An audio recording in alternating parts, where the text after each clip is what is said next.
Okay. Hello. Yeah, we're here to talk about movies on the internet for some reason. If you can't share your mind control with your friends, what kind of friend are you? Call me Sir Walter Raleigh, because we're doing smoke. In a city where it's hard to make a connection, there's a smoke shop where strangers meet. It's my corner, after all. Things take place there, too, just like everywhere else.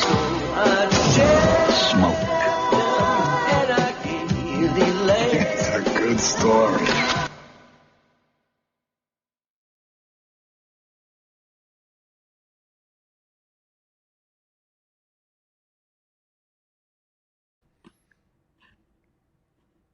Yo, we got a dude.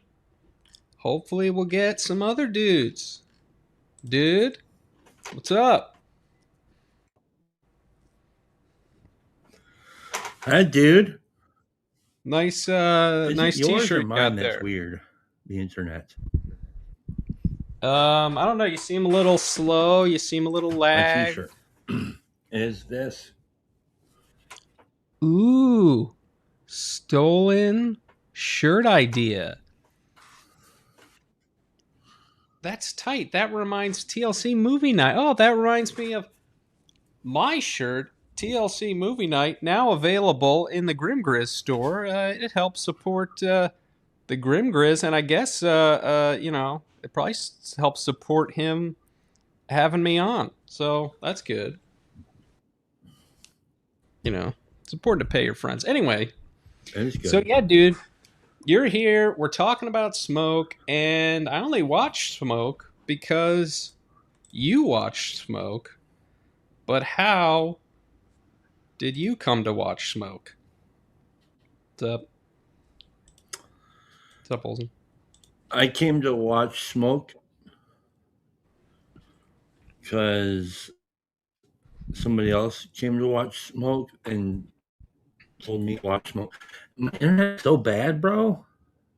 Yeah, you seem slow and laggy. Uh, I'm blaming you.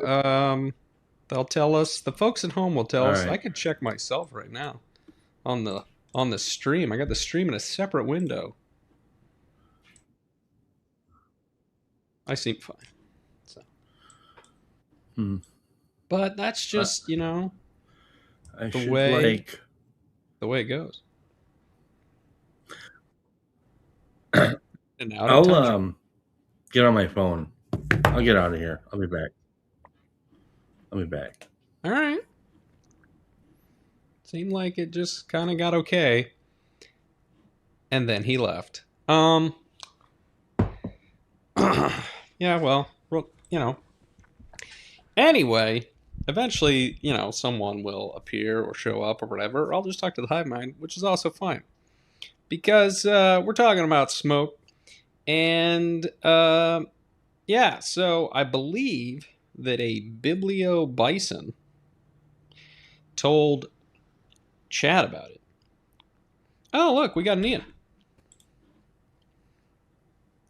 What's up? Came prepared.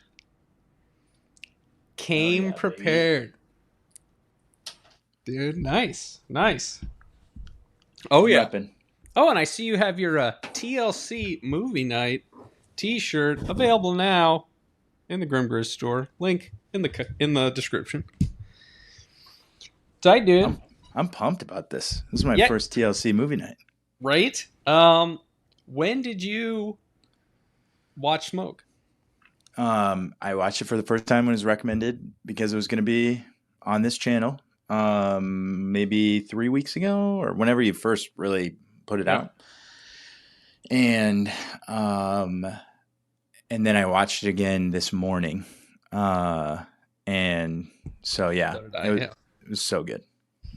Yeah, my understanding of the story, because I really like when the movie choice emerges kind of organically from the corner. So like so far, I don't think I've really done like a top down. This is just what I want to watch type of thing.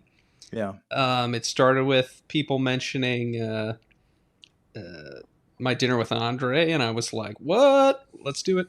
And then, you know, They Live has been a long going thing on Grizz's show, and then the branding that Neil made for Rats of Nim or the Mm-hmm. Secret of Nim, and then my understanding is Biblio Bison read Chad's story for the upcoming this little zine. This little zine at something. Gmail.com is the email address to send your story, but I don't know what the actual thing is. Like it's the on edition. Substack, maybe. Oh, I think it's like a Substack or something. okay. But my understanding is that Biblio read Chad Here's story and was like, "This reminds me of Smoke." And then Chad watched Smoke. And then Chad mentioned Smoke to me, and I was like, "Are you talking about a movie from the 90s that I don't think I've seen?" So then I had to watch it. And about halfway through, I was pretty sure I'd seen it before. But that happens to me anytime I watch a indie movie that possibly played on IFC or the Sundance Channel in the early aughts.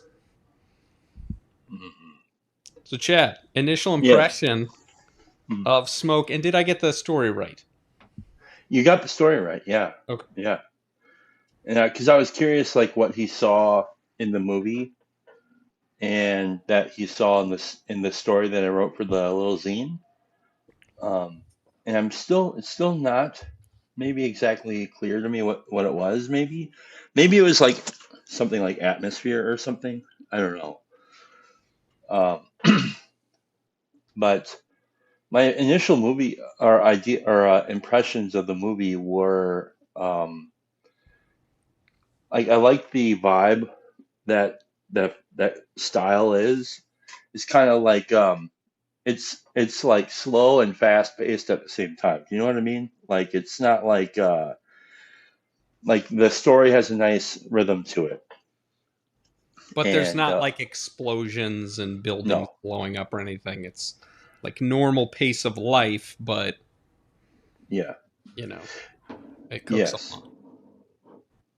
yeah, and I have some ideas about what I think was happening there, but I really before I like pollute kind of what I think, I'd like to hear kind of what other people think about it. Sensible. Sensible. Well, and I'm interested in, like, it's interesting to me. Hey, we got a grip. Oh, What's up, dude? It would appear to a observer that you might be wearing your TLC movie night tee, available now. At the link in the description. Exactly. Right? I actually have two. I'm not wearing this one because it's slightly You're not wearing small. either of them, The other one is even though it's dirty. the event The night. other one is dirty, but I didn't expect us all to have different colors. So now I kind of feel like, Yeah. I didn't want to be like wearing. I didn't want to like mog somebody, but That's exactly why Ian did wear it. Thank you. Right? Thank you. Yes. yeah. All about the Well, mogging. with the double shirt, it's almost like a muscle suit or Yeah. fat suit. Yeah, so good. That's kind of cool. speak of the devil, Well, sometimes call him Lucifer. Oh, there you go. Ooh, Look at that goose in the house. goose in talk the about house. mogging with my bitch tits Bob. That's the best. But yeah, this to me was a type of movie that I don't know that they still make. I would maybe watch them if they did, but it was like the kind of like uh, movies of people talking that are kind of about real life and meaning and stuff. And it also seemed like it was coming in the wave like post Pulp Fiction, like we can sell a movie of people talking, who seem kind of Yeah. edgy or something. If only Harvey Keitel's in it. That's the one rule. Well, and I feel like I would have watched this movie maybe 10 times, except the cover of it, if you see the poster, it's like Harvey Keitel and the two women who are barely in the movie, the daughter and Ruby, the mom, and they're kind of like, and it kind of looks like it's some kind of like sex comedy crime thing.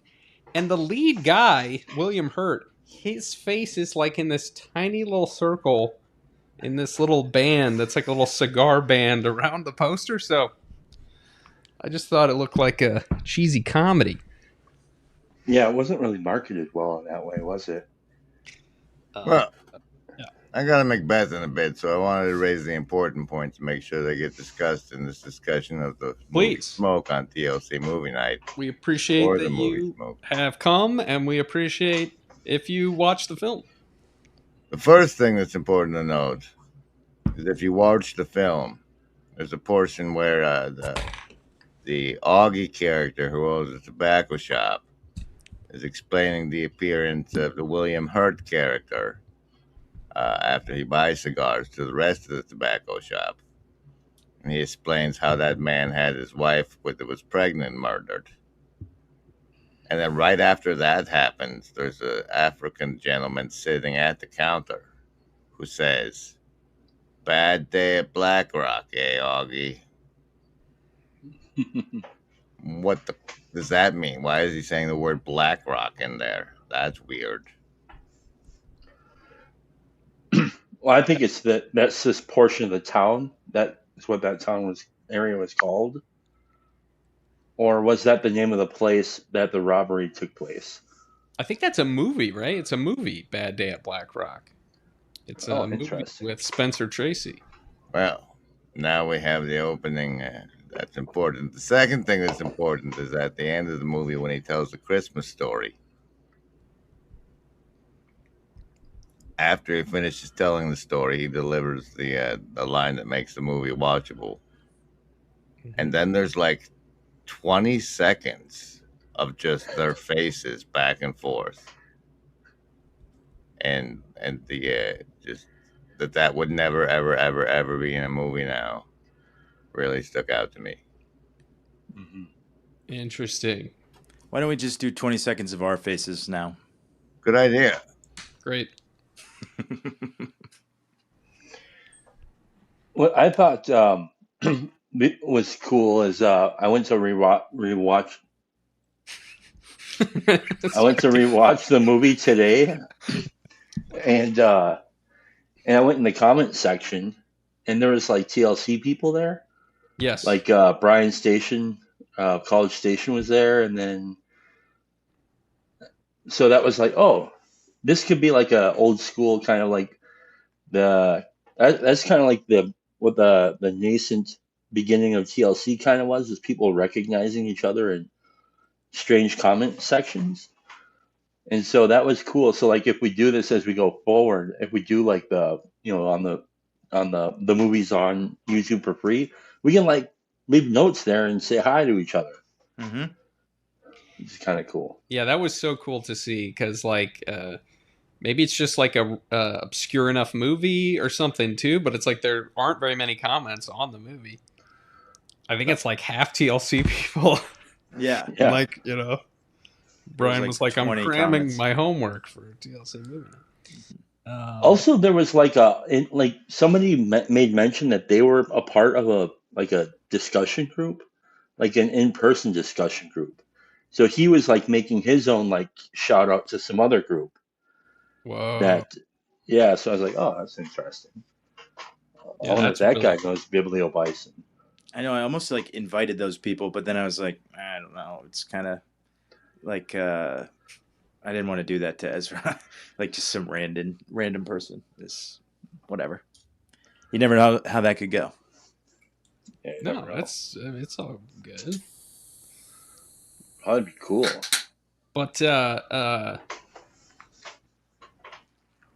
so right off the bat in this movie, like kind of just touching on maybe some plot points in the film or like the story. This movie is about a cigar shop on the corner. And we start in that cigar shop. Well, actually, we start with the train, which right away I was like, hey, this makes sense. This is TLC right here. Let's start with the train. And then And the towers are there. Mm-hmm. definitely clock the towers. And then we're in the cigar shop, and like Grizz was saying, Augie, the guy who runs it, is kind of explaining to people who this guy is, Paul, or maybe he comes in first. I forget exactly, but Yeah, he came in first. yeah, he comes in and he tells them about Sir Walter Raleigh introducing smoke to England, right? Tobacco, yeah. And we get that the story about the weight of smoke. And that's like the first of many stories that are told in the movie. Like people tell these little stories, these little anecdotes to each other, and it becomes this totally like recurring subject almost of the movie. And he begins with the one where the guy thought he could weigh smoke, so he smoked and he put the ashes in a thing and he weighed the difference of the ashes to the original cigar or whatever, and that was the weight of smoke, you know. As soon as we got to that part, I was like, "This is what is this what the TLC is? It's just a bunch of people talking about the weight of smoke." Mm. Because smoke is the spirit. I'll tell you that much, right? Yeah. I also found it refreshing that there was a lot of smoked in the movie. I Ton kind of of missed smoke in this that. movie. Yeah, I missed that. It was crazy. It was like, uh, yeah, like we should have done savings throws against the tobacco companies to I watch loved this, it. because I have to say, over the last few years, as smoking has become almost totally removed from media and like polite society or whatever, I find myself just being like, should I just start smoke? Like, I feel like I want to just The answer smoke, is yes and no at the same time. right? In America, you mean? Because in the UK, they still, I mean, you can still watch shows where they're smoking and Yeah, stuff. yeah. Yep. And I love smoking. Like, I'm still the kind of guy who, like, I haven't smoked in 3 years, 2 years, 2 years. And I still love walking past people who are smoking. I'll like stand outside and talk to people who are smoking. And I just love the way it smells, and I feel like it's a gift to be able to be around it. So that's my, I'm not like one of those weird ex smokers who's like, "Oh, you guys, that's got like those people always drove me nuts." But yeah, Yeah. Yeah. It's honoring the sacrifice of another's lungs, you know? yeah, I love it. Now, Ian, are Genuine. you a smoker apart from that No. cigar? No, this is a prop. It's real, but it's just a prop. I am not allowed to smoke cigars until I buy my own house. That's my wife's stipulation. So she's got that carried out in front of me. That's excellent. Yeah, Yeah. I did used to smoke though. When I was 16, I started smoking cigarettes, and then I smoked until I was like 21 or 2. Sometimes I was vaping, but that's not as good, so I'd always go back to cigarettes. yeah. I never really smoked consistently. I guess I have occasionally. Like, I think I saw some French movies and they smoked these like huge cigarettes, and I was like, I'm gonna get some of those. And then, but I don't think I smoked them all. And then there was a brief period where I had a pipe that my friend gave me, Mm-hmm. and I smoked the pipe on my porch, and then I wrote songs, and they were pretty good. And maybe I don't know if that's the psychoactive uh, thing. Grizz, your experience with smoking your whole life. I was really sad and I was walking down the street and I almost got run over. And then, like, the liberals' wet dream of a young black man rescued me. And And taught you The how to only smoke. the only oh, wait, flaw. wait, that's as if we were talking about a movie. Oh, oh. Mm-hmm. Um, Yes. I learned to inhale. I smoked long before I learned to inhale, but I learned to inhale about 17. And it made my body tingly, and I liked it. Hell yeah. Liked it. Yeah. The only problem with the liberals' wet dream there is that he's named Thomas Jefferson, Cole, and that's it throws a little bit of a historical wrench in the whole thing. I feel like there's awkward historical implications with a name like that. All I thought was that he was on Lost, and then I thought about maybe that his character got on the plane and ended up on the Lost Island, and then I thought about how Lost was such a strange show because of how different all the people were, but then you learned so much about them. So it was like extremely like you have these fake friends on this island, a lot more than other shows. I think his name was his name Michael on that show. Yeah, and they Like, ate why his do I son. remember that? It's like I knew the people. You see what I'm saying? Very strange. What was his name in Oz? I never Yeah, watched. I don't think I ever really watched it entirely, but it was like a thing that was always on HBO, but I never watched. I wasn't into prison shows, but I know he was on there. I think he was in a wheelchair in that show. Interesting. Mhm. Well, the character in the movie we're supposed to be talking about tonight was a god darn liar. Yeah. Well, that gets Every to a word point out of out. his Yeah. mouth was a lie. Well, yeah, and See, that's one of the first like plots that really gets going is him saving Paul from dying on the corner because he's not paying attention. And yeah, he does lie all the time, and it's interesting because, like I was saying, all the other characters they tell these stories, and it seemed to me like there's a thing where because he's so young, maybe, or he's like one of the youngest, he's like not that good at the story thing. It's like he doesn't tell these like cool stories that kind of play with reality. It's like he just kind of tells the story of the robbery, but leaves out the part where he took all the money, and then like he then you kind of wonder, is he telling the truth there? Yeah, I thought he stole it himself, and that Yeah, part me was too. a whole lie. Well, this to me is kind of the underlying thing about the whole thing. I think, you know how they say like there's a little bit of truth in every lie? I feel like in this particular movie, the whole thing is like there's a little bit of lie in all the truth that's being told throughout the movie. Hmm. So I don't like. I'm not sure if the guy was accidentally walking into traffic.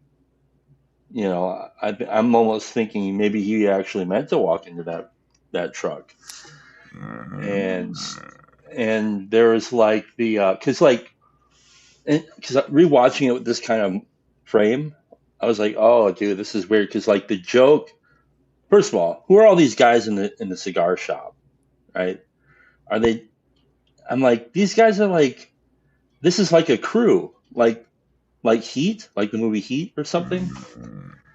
And they're like, because he's like, what did he say? He's the underwriter.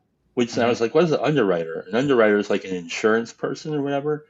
And then the Harvey Keitel character is like, you should get your head checked. What kind of stupid joke is that? And I was like, why is he making such a big deal about this underwriter joke? It's like, you don't talk about business in the shop here. What the hell is wrong with you? That's what I was thinking. All right, before I go, out of all the people in the movie, who wins the Oscar? It's a good question. well, my first question was going to be, although I realize we're like 20 minutes into the stream, my first question was going to be, which character plot line did you most connect with?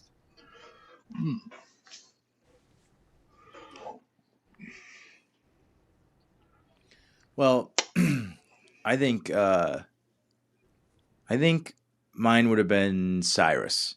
I just saw in him a guy who had been, well, he even says it. He says like, let me tell you the story. God said, I'm going to fill you up with spirits, and then I'm going to put you behind the wheel of a car, and then I'm going to have you crash that car and kill the woman that loves you, and I'm not going to kill you. I'm going to keep you alive because that's so much worse, you know?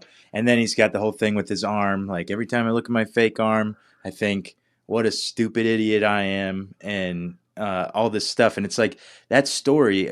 He plays God as a character in that story, and he says that God made his life this way in conjunction with him and his stupidity, and it's like he thinks that that's the truth, right? And so the lie in his story is extremely redemptive. The or it gets redeemed, I guess. So it's like he's living out a version of the facts of his life that are extremely negative and whatever. And he's trying to live with his new family, but he's still kind of haunted by it.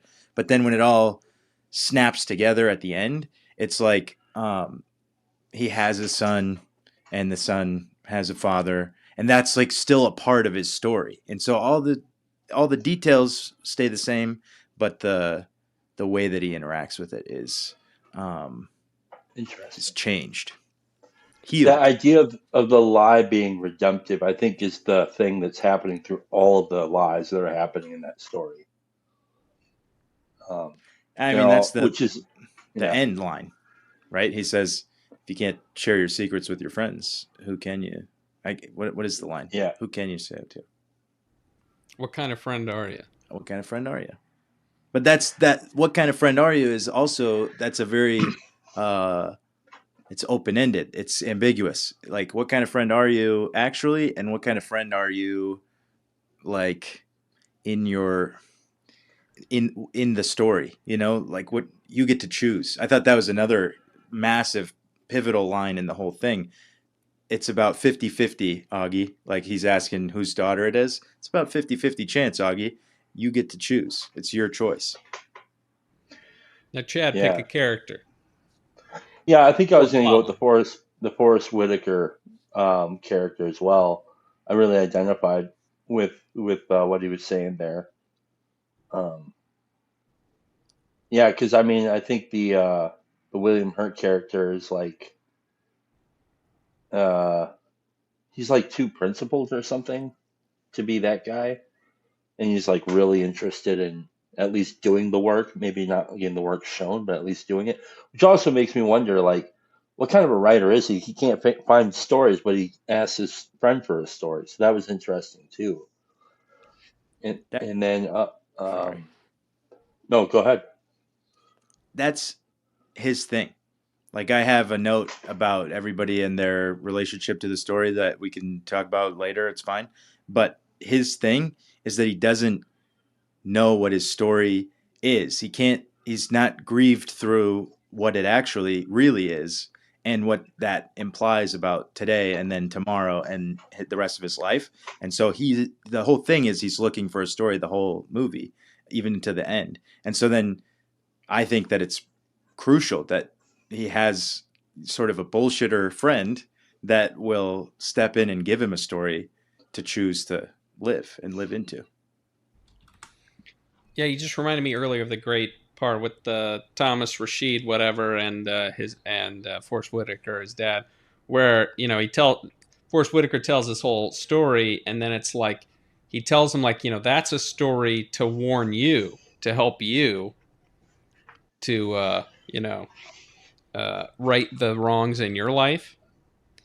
And then he's like, well, are you doing that? Mhm.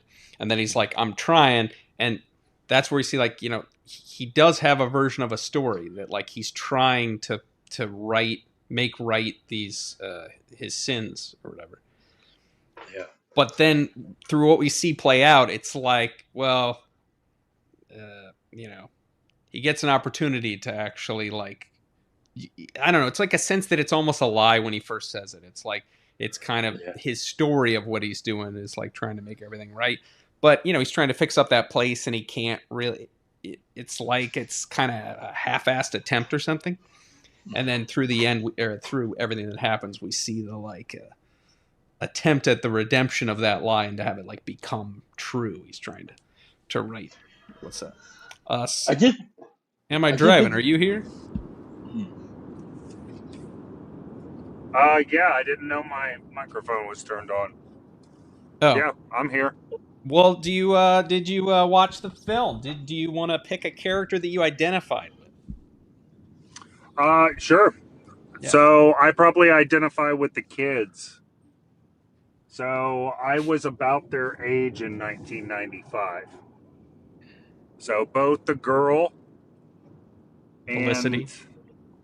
yeah, and the guy. Um,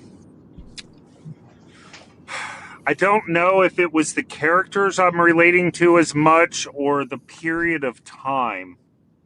Sure. So the one thing that I was noticing about it was like, who just invites some random guy to stay at their house for 2 or 3 nights anymore? Like, I grew up in a time where that happened, and it was weird, but it wasn't as weird as it would be considered today. Um, It always happens in superhero movies. I feel like like they land in the cornfield and they're like, "Come on in," there It's like was the a least time where realistic part. hospitality could be seen in real life, though. I Yes, yes. promise you. Um, It still exists, my friend. it just, I don't know. It just doesn't seem to be out in the open. It doesn't seem to be on the street corner at a rundown garage. Like, Yeah, like I'll hire you today, that sort of thing. yeah, yeah. That's because nobody owns those garages. It's just a corporate shithole, and those people Mm, are 20 stages of employment removed. So they don't have any, they can't do that. That I was an think that's a interesting fair point. transition, though, to go from he's pretty sure the kid's casing the place Yeah. I feel to like you're hired. I feel like anytime the You have too much Thomas stuff. character talked, I was like, this kid is not. He did not grow up where he's supposed to have grown up from. Like maybe he's trying to be different from the area, like or something, but he it wasn't as though he was actually a part of the culture that he grew up in geographically or something like that. Yeah, I guess maybe if his formation, but he was like 4 years old, I think they said, when whatever went down, and then he's been living in that place since then. Yeah, so Yeah, his aunt seemed a bit like she had her shit together, Hmm. and he only lived like it that's was like a true. mile away. Yeah, yeah. So I found that more believable. Like, I don't know, just like like he's like an artsy weird or whatever, and he's drawn in his notebook, and maybe descent, like that's his way of um, whatever the word is from Dissociating. there you go. Oh, how did I forget that? How did I I forget think he that? was actually trying to associate. I think he was trying to figure out who to be. That seemed to be Hmm. his like journey the whole time. It's like, who I am Bring my I? agree with mother. Chad. Yeah, One like grabbing that money too is yeah. like this he was kind of like, this is my way out, this is my whole like future life or whatever. But it's like he didn't have anything to fill it in with, so he just left it on the guy's bookshelf. Hmm. Yeah. Because once you start thinking, what do I actually do with that money? Now you gotta like know who you were. Well, while we're here, I just thought, might as well snap a pic of my little part of the corner here. I just want to see my part of the corner. There we go. Yeah. I love that. Oh, we get Scott. Here, I gotta get Scott. Oh, sorry. Yeah. Okay, let's go. All right. Okay. So I'll just do one of these every day for the next 6 years. Which is an interesting thing because like that to me seems to be like the Harvey Keitel's character's way of kind of like, I don't know. I was trying to figure that out. Like, what is that exactly? It's like, well, I'm not really a photographer, but I want to do something. And then I was wondering, like, yeah, I didn't really know exactly Can I take a what. stab? Yeah, To me, it seemed a lot like the weight of smoke because the state changes in each picture, but it doesn't really. it's still the cigar. You know, even if it's the ash of the cigar, it's still the cigar.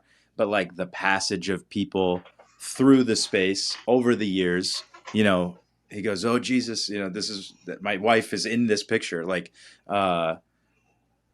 there's history that product, the product of the burning of the material of life or something like that. Yeah, it's like a measurement.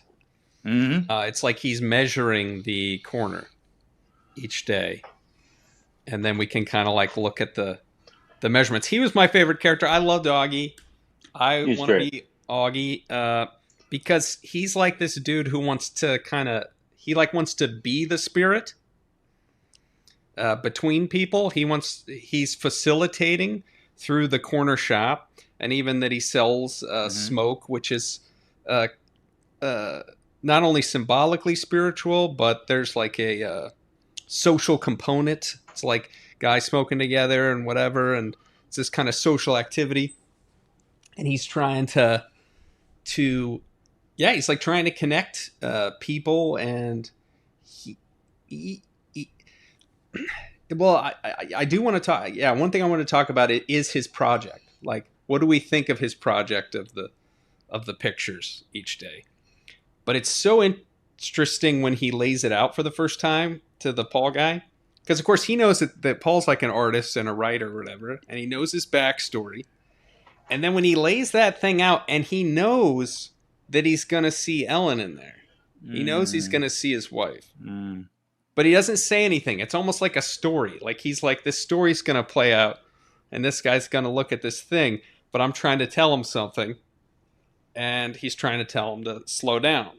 Mm-hmm. You know, he's like, you're not even looking at the pictures, you know? Like the guy's looking at him like, you took a picture of the exact same thing every day? Like, what the, you know, this guy's insane or something. Also, I didn't even think about this till I was watching it again. But he goes across the street to take the picture. So he doesn't just like walk outside and take a picture from the corner. Mm-hmm. He goes across the street and takes the picture looking back on his cigar shop and the corner, which I thought was also very interesting. So it's like he's stepping back and measuring. But yeah, what do you guys think of his project? Yeah, part of it. Oh, go ahead. Go ahead. Sorry. Are you talking to me? Yeah. Yeah. So I love the project. I would offer a.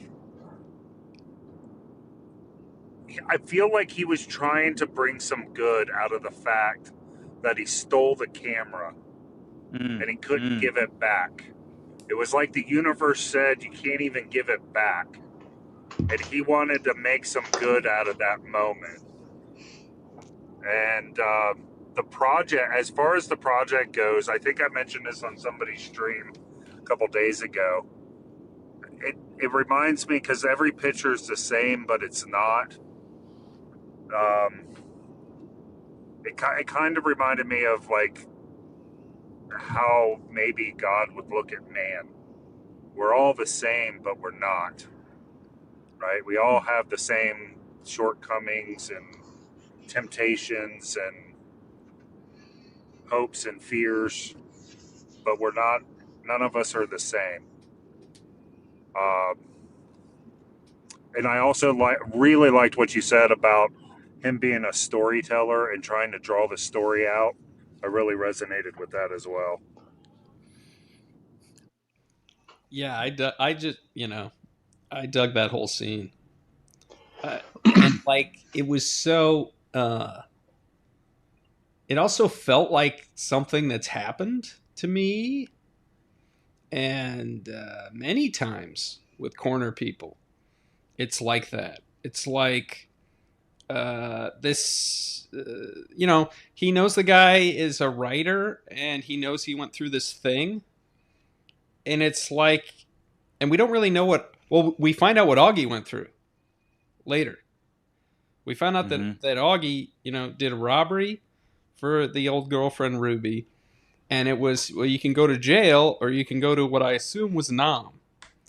and then he went to Nam and came back, and now he runs this store and takes these photos. So it's like he knows that that the writer Paul, he knows he went through something comparable to what he's gone through in a sense, and the level of tragedy. And then it's interesting that they're both artists of a kind as well. But then it's like, yeah, I'm gonna get this guy over and I'm gonna show him this stuff, and he's gonna get it, and it's like it's show and tell, right?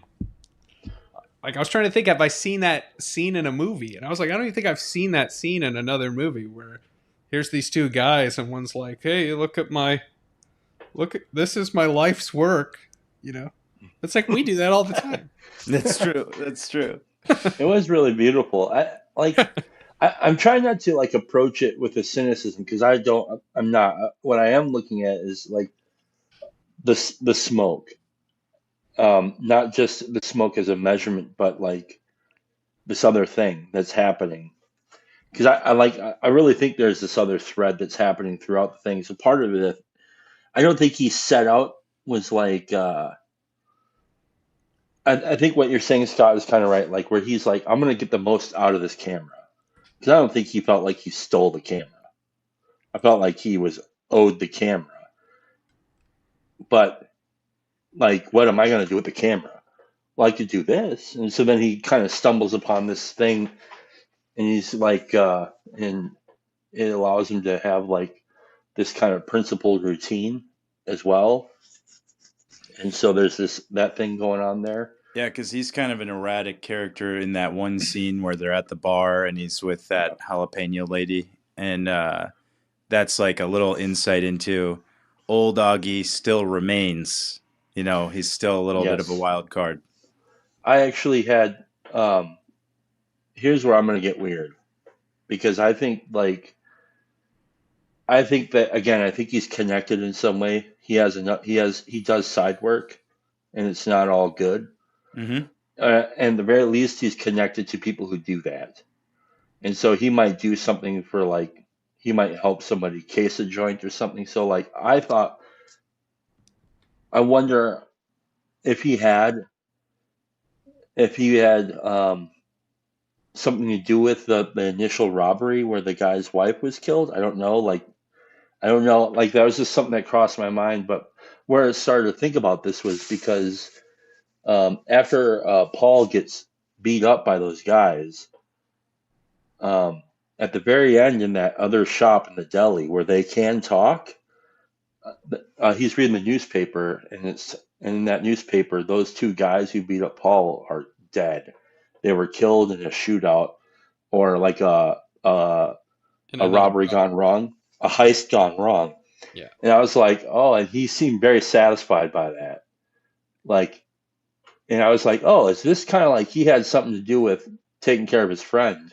Like, because like there's like this kind of like he's Paul's Patreon in some sense. Like he feels responsible for this guy in some way. And then like the other part that made me kind of think of this was the most detestable part of the whole movie, which I thought was really ridiculous. At the end, they play the scene of the thing, and like, why are they doing this? This is dumb. You don't do this. But then I was thinking about it, like I had a different perspective when I watched that, where he went there to I don't think he went there to do anything good. I think he went there to get his wallet back, or to take, to get retribution. And it never came. But during that, something else happened between the guy's mother and him. And so, yeah, so it had me looking at the Harvey Keitel character, Augie, in a way that was like, is an interesting character. And I love that about the story, because there's a lot of this other kind of story happening at these other levels, if you want to look at it, without being cynical. Like, I'm not trying to be cynical. So. I was going to say one last thing on what you're saying, Chad, is this is possibly a misunderstanding, but I think that the guy who's stealing from Augie in the last scene is the same actor as the guy who holds the gun to Paul's head in his apartment.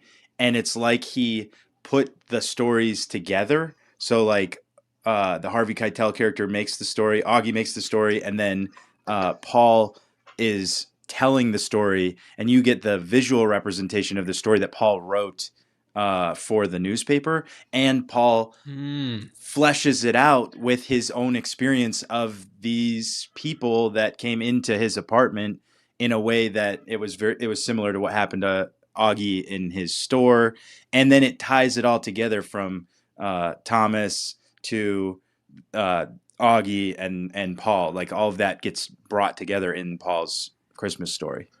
Ah, yeah, I think you're definitely on to something there. And me and Chad had talked about this before, but Chad, you said when you watched it, you just intuited by the fact that they did that thing where they show you the story at the end.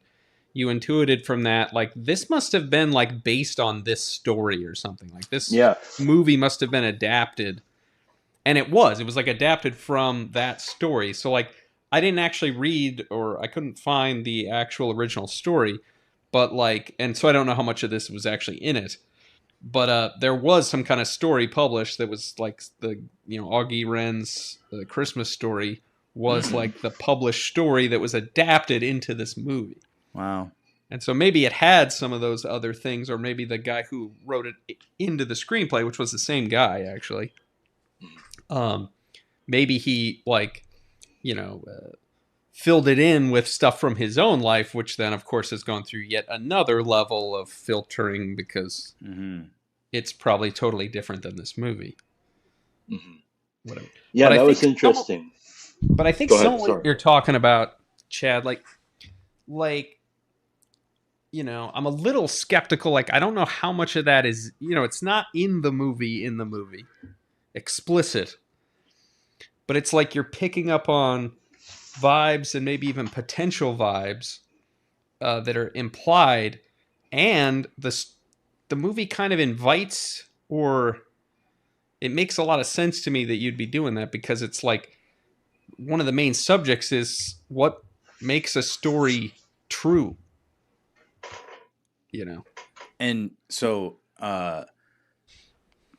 when Augie good, is maybe. showing his yeah, when Augie's showing his when he's talking about taking pictures at night, like, can you open the shop and he needs more cigarettes, he says yeah, I take pictures, and he's like, really? I thought that you were just the guy that pushes the coins over the counter. And Augie says, well, that's what people see, but that's not who I am. And I thought that was another huge lens to look at the movie through. Like, all of these people kind of know what they're seen as. Like, you understand how you show up in the world, and you can be proud of it or ashamed of it or trying to work it to your advantage. But like, to understand it's not who you are, how you seem, was like, that was probably Augie's biggest contribution, I think, to the movie. Is like, well, yeah, I mean, it's just not true. Like, he's, maybe because he's the bullshitter, it's like he's familiar with what people see and what they don't see, and like kind of the 3-card Monty thing. Yeah, and I was thinking about what happens when I write stories. Like, I have, it's what's weird is people and instances that I have in real life make their way into the page, but they get written differently. They get skewed a bit, they get stretched. They might, like, an attribute of this person that I know might end up in this character, and then several different people make up this particular character. So that's what I was kind of thinking about when I was thinking of, like, these other sub kind of plots that the writer would know. And like, to me, that's what it kind of was about. It's about kind of like also the mind of a writer a little bit, like how stories are shaped. And I mean, like, especially when he was talking to Rashid about he was telling him the story about the guy. I can't remember what that weird little story was now. And then Rashid's like, yeah, and I think he just dies. And he's like, no, That's the oh, the beginning. The mountain, skiing. Yeah. yeah, the skiing thing. Yeah, that's what I mean. It's like, um, there's like a lot of stuff happening between the lines there, and that's The what kind of shaped my lens for the movie in some way. just a simple thing, like right after he tells that story about the kid being younger than his dad was, or older Exactly. than his dad was, they go into the bookstore and then tell the girl like, yeah, he's my dad. And most people assume it's the other way, but it's just not the case. He's actually my dad. And like it's sort of an interesting racial commentary too, because like I think Augie brings it, or no, the when he's revealing his name, the Forrest Whitaker guy says, "You're not even the same color as him. Like you can't have this. Yeah. He's not your dad. You know." And but it's like it's sort of implicit, or it's just not mentioned in that other story where it's like, "Yeah, he's my dad," or whatever. So there's this little bit of like, we're not just the things that we see each other as. You know, I think that was a little bit of maybe what this script was aiming at. He does say like, let's not get too idealistic, which I appreciated. Yeah. I love that too. That was great. Um, yeah, I think that the whole movie's about what makes a good story, and then also what is good. Okay, so to me, like that's like the focus. So that's why uh, in each story, the truth is undermined a little bit. The truth is Mm. not the most important thing because the truth uh, alone is not good. Like good, in my mind, is a interaction between the truth and the beautiful is what makes it good.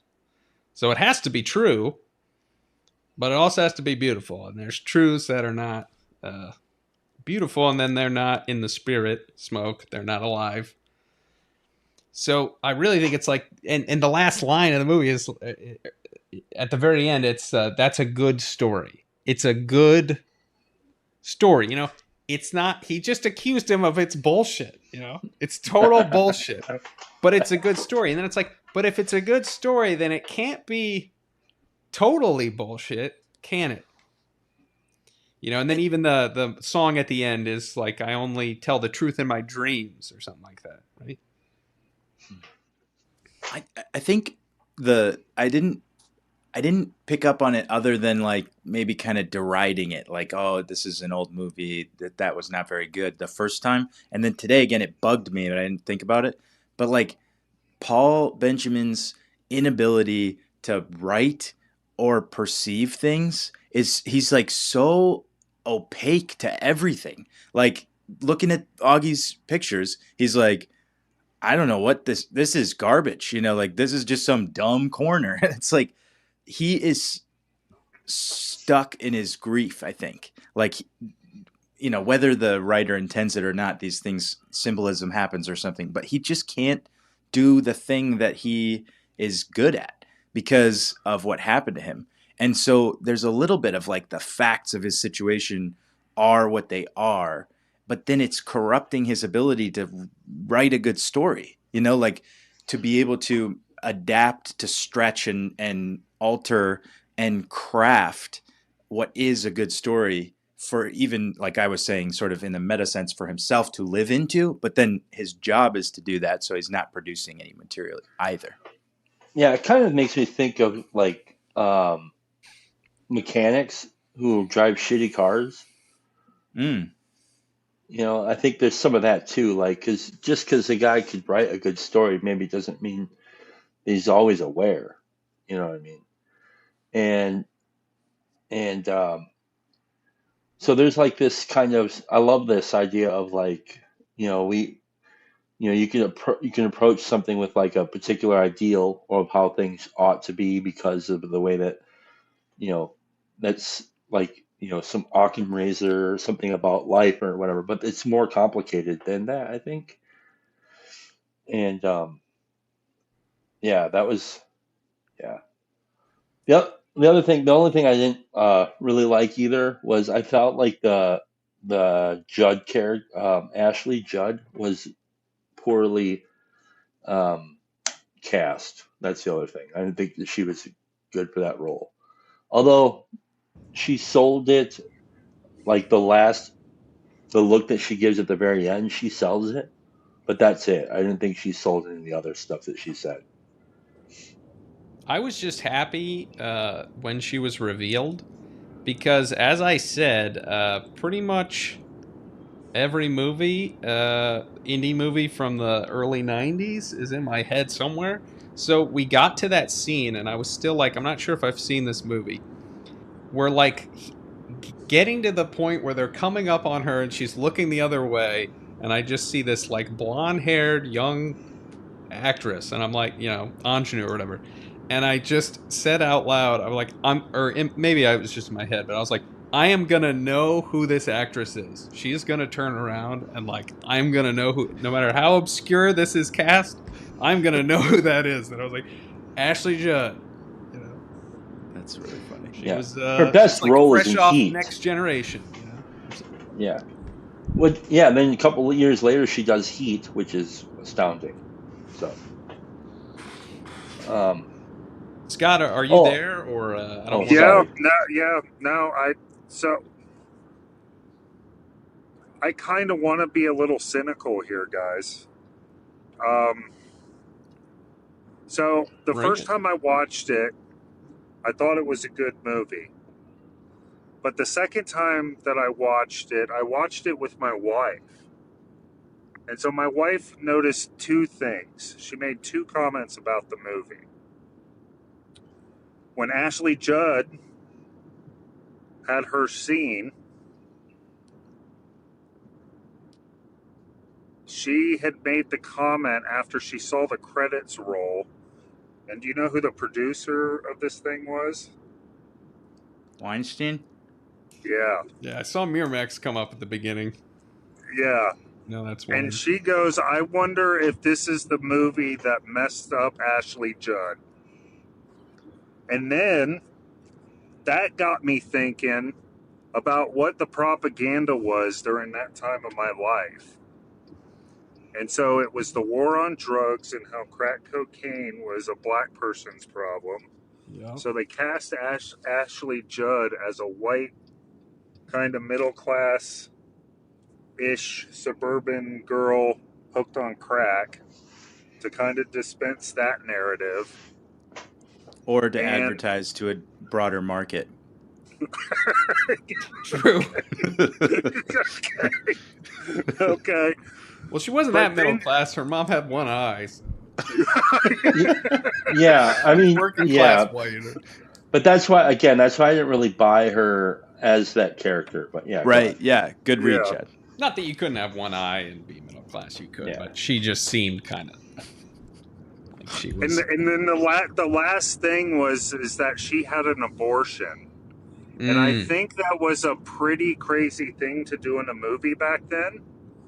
And I went back and looked up when Hillary started saying the safe, legal, rare thing. And that was in 1993, 2 years before this movie came out.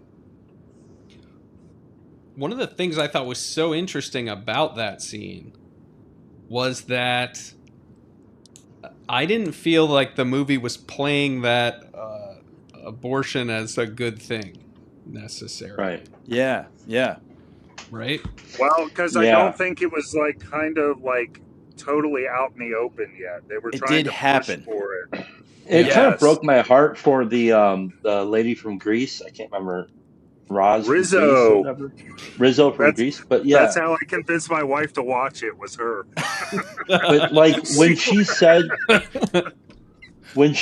that she had the abortion, Rizzo's heart broke because like that was like, oh, like you could tell, like, and I could feel this, like my daughter is like a symbol of redemption in my shitty life, and then she goes and gets this abortion, and like, what did I do to fuck this up?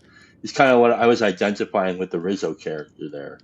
Yeah, her heart for the grandchild is how she appeals to Augie as well. Like it's not even about Augie's daughter that he doesn't know. It's about this unborn child for a potential maybe daughter that she is just concerned about. And I know it is her. It's Ruby's daughter in the movie either way, but she appeals to Augie through the unborn child, which is fascinating. And also, I just wanted to say about the story thing to tie this sort of kind of one-off scene with Ashley Judd. It's like uh, she is she is living in a very strange story herself, and like she isn't able to pull out of it in any way.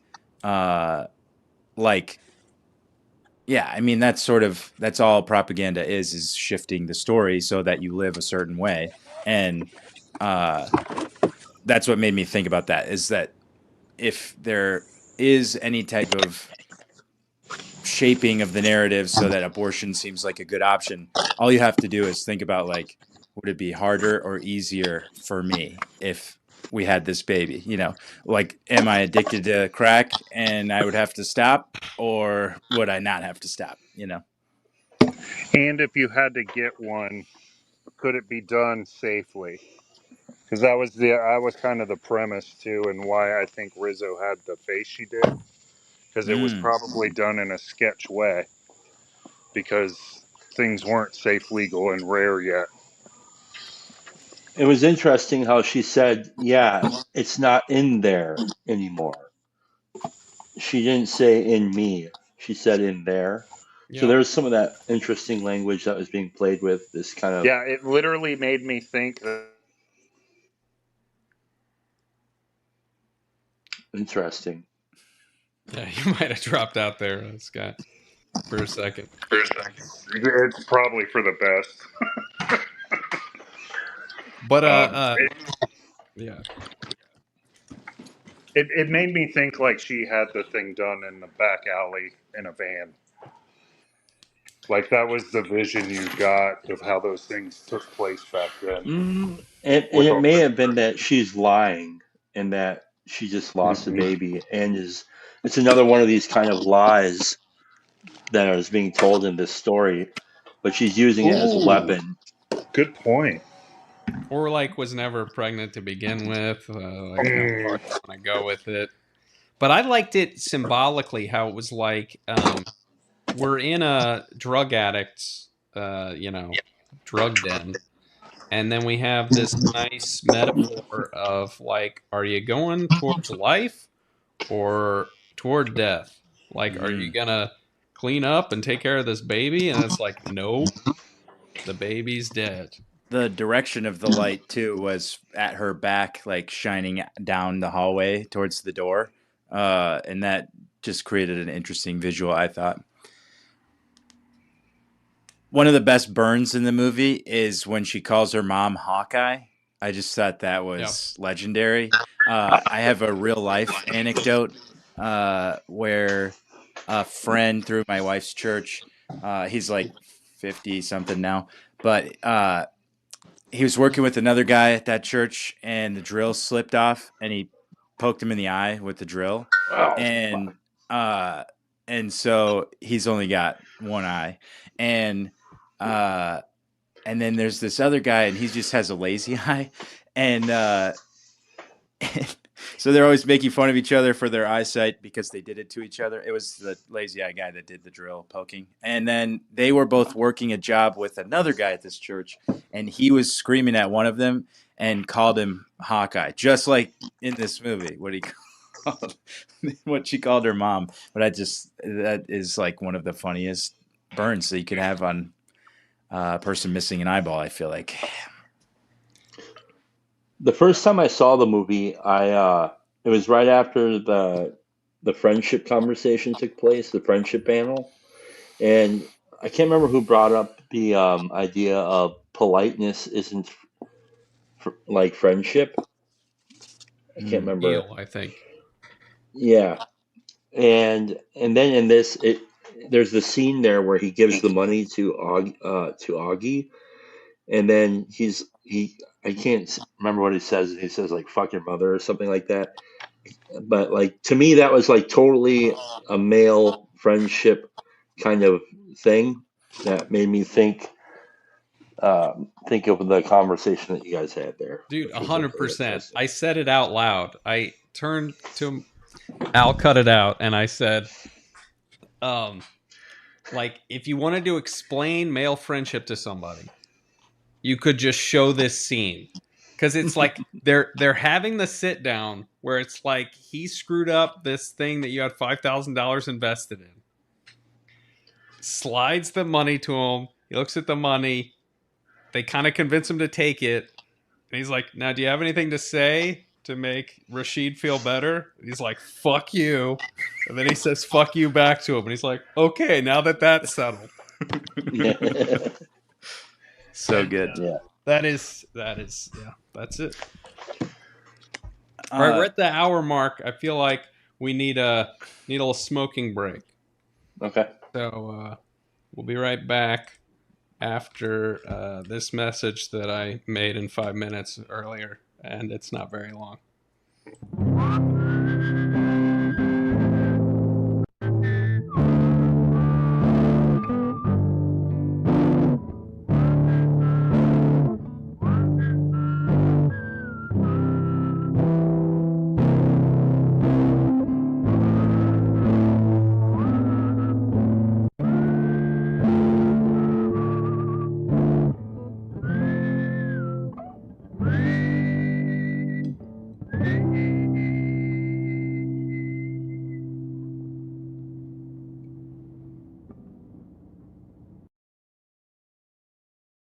We probably need a bathroom break too, though, real quick. So I'll be right back. When the characters talk, it's not just their lips that move, their whole body gets into the act.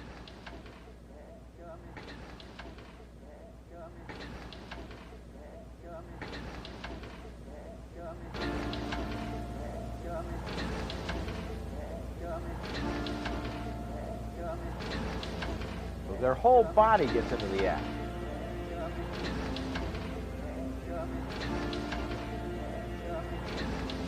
Their whole body gets into the act.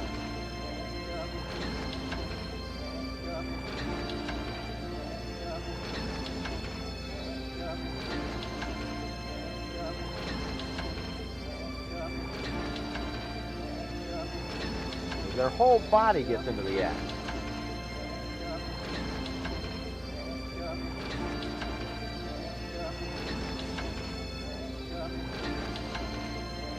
Their whole body gets into the act. Their whole body gets into the act.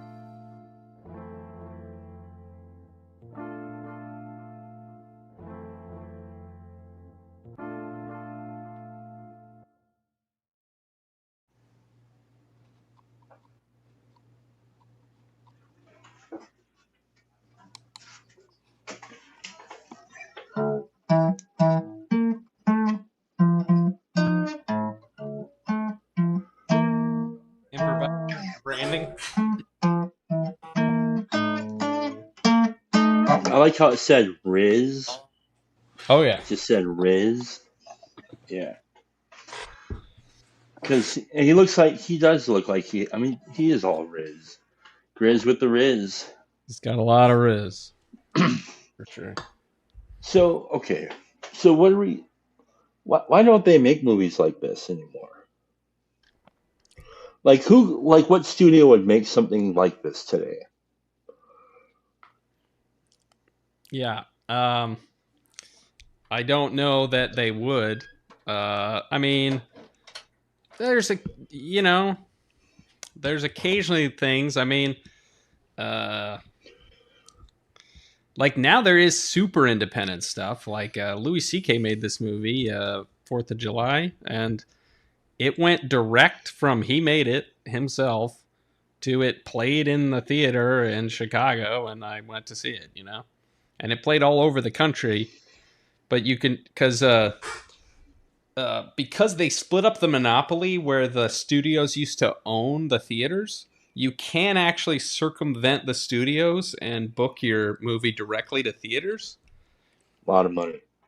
You know, I can only imagine how much money that costs. But yeah, I mean, you like got to if have a lot of people backing. go and like you might be able. I think the way that it kind of works is like you can get a screening, and then if it sells out, then you can get more or something.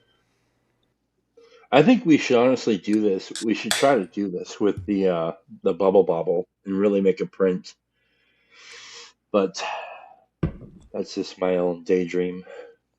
I don't have any money to make that happen. I was wondering like what would like A24 do with smoke?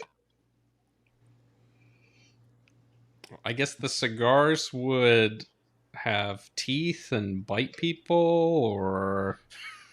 or it would be like the well today. I'll tell you how they would do it today. Today, this film. I don't know if you guys saw the movie Friendship. Was that A24? Oh Friendship. yeah, Friendship is an interesting movie. It's like a. You remember they had that movie, I Love You Man? yeah. That was like one of the last kind of like friend movies. And that was like the guy's getting married, but he doesn't have any male friends. And his wife actually tries to find him like a male friend so he can have a best man. And in this movie, Friendship, which was made a couple years ago, it has Paul Rudd, who was in that movie. So it's like it kind of has this conversation with that movie. But this is a movie about a guy who has no friends. And he doesn't really know how to make friends. And it's almost played like a horror movie, but the horror is just kind of like the cringe of this awkward guy. But ultimately, it was subversive. Like it was a Trojan horse more than uh, Odysseus was, because it was kind of Trojan horsing something about male friendship back into the zeitgeist. But I think if they made it today, it would be like the idea of these guys hanging out smoking cigars together would be like this dark ominous force and like shown as if it's this terrible thing where they're part of some dark MAGA cult or something, and then ultimately there would be a kind of weird hidden catharsis where there was something kind of rescued about the male camaraderie, but you know some people might have to die or something, pay a And there'd huge like be price. no smoke in the movie. That'd be the other thing. Like, where would they put the smoke? They'd only be outside. It would be vape. It Oh, might be don't. vape. Vape. We should make vape. Yes. No, no, we Um, shouldn't. Vape is not in the spirit.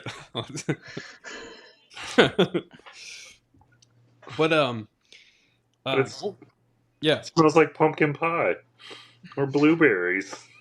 We can make a fruit salad. Yeah. There's Yeah, well, my mind's going back to when we were talking about how like the Paul character was sort of totally not in reality, like he's off somewhere because he's sort of stuck in his grief or whatever. But I really thought, this kind of fit into maybe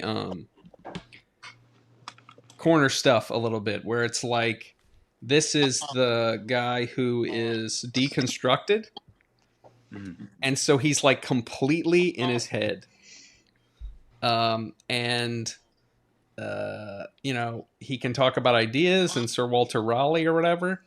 But apart from that, that's it. And when that guy ends up being in his house, this guy who, saved him from like, hey, life's real. Like there's a truck, like there's other stuff besides just your head.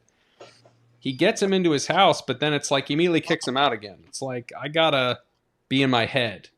I can't be having this yeah. human embodied young guy around or whatever. And then ultimately, it's kind of about drawing him, back into Getting the beat spirit. up. Yeah. Well, yeah. You get embodied when you get your ass kicked. Mm-hmm. I think that was his high water mark because he didn't say anything. He just took it. You know what I mean? Like that was definitely his high water mark, taking the whooping.